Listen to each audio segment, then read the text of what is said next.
Iggy Peck. Iggy Peck, architect.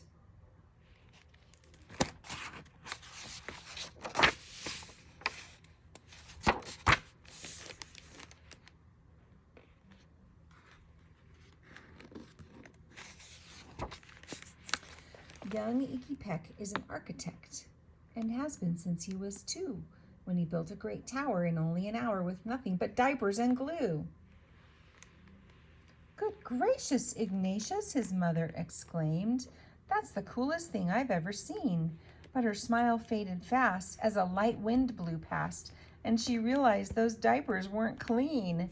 "Ignatius, my son, what on earth have you done? That's disgusting and nasty. It stinks." But Iggy was gone. He was out on the lawn using dirt clods to build a great sphinx.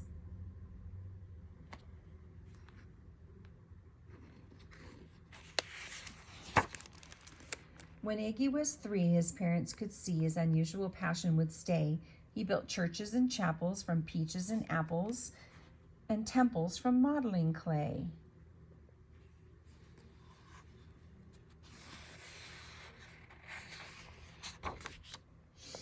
All at dinner one night, to his father's delight, Iggy got a bright gleam in his eye, and out on the porch built the St. Louis Arch from pancakes and coconut pie.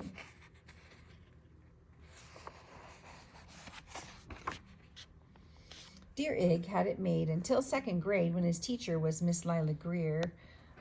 On the very first day, she had this to say: "We do not talk of buildings round here. Gothic or Romanesque, I couldn't care less about buildings, ancient or new." She said in her lecture about architecture that it had no place in grade 2. You can learn about that in the story about Ida Greer. That might seem severe, but she was sincere, for when she was no older than 7, she'd had a great fright at a dizzying height in a building so tall it scraped heaven. On an architect's tour of the 95th floor, young Lila got lost from the group. She was found 2 days later in a stuck elevator eating cheese with a French circus troupe. After that day, it's quite safe to say she thought all building lovers were nuts. As a teacher, she taught that above all, one ought to avoid them. No ifs, ands, or buts.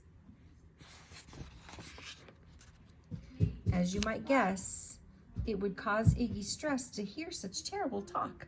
But he didn't hear. He sat in the rear while building a castle of chalk. "You, Iggy Peck, your desk is a wreck. Tear down that castle right now. You will not build in here. Is that perfectly clear? Do you need to see Principal Howe?" "No, ma'am," Iggy said. He lowered his head and his heart sank down to the floor. With no chance to build, his interest was killed. Now 2nd grade was a bore. After 12 long days that passed in a haze of reading, writing, and arithmetic, Miss Greer took the class to Blue River Pass for a hike and an old-fashioned picnic.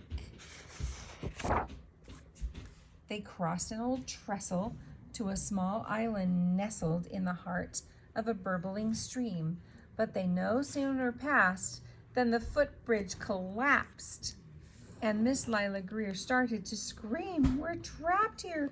Oh my! Alas, kids, goodbye!" Her eyeballs rolled back in her head. She dropped to the ground with a vague groping sound. Luckily fainted, not dead. The class was amazed. They stood there quite dazed, uncertain of what they should do. But one bright young man was hatching a plan, which started with Miss Lila's shoe. Soon each lad and lass there at Blue River Pass was working together as one. And when she came to, Miss Lila Greer knew that something quite brave had been done. She looked in the air and she saw hanging there a structure with cables and braces. And on the far side, beaming with pride, were 17 smiling young faces. Boots, tree roots, and strings, fruit roll-ups and things, some of which should not be mentioned, were stretched ridge to ridge on a glorious bridge, dangling from shoestring suspension. It all became clear to Miss Lila Greer as she crossed that bridge over the stream. There are worse things to do when you're in grade 2 than to spend your time building a dream.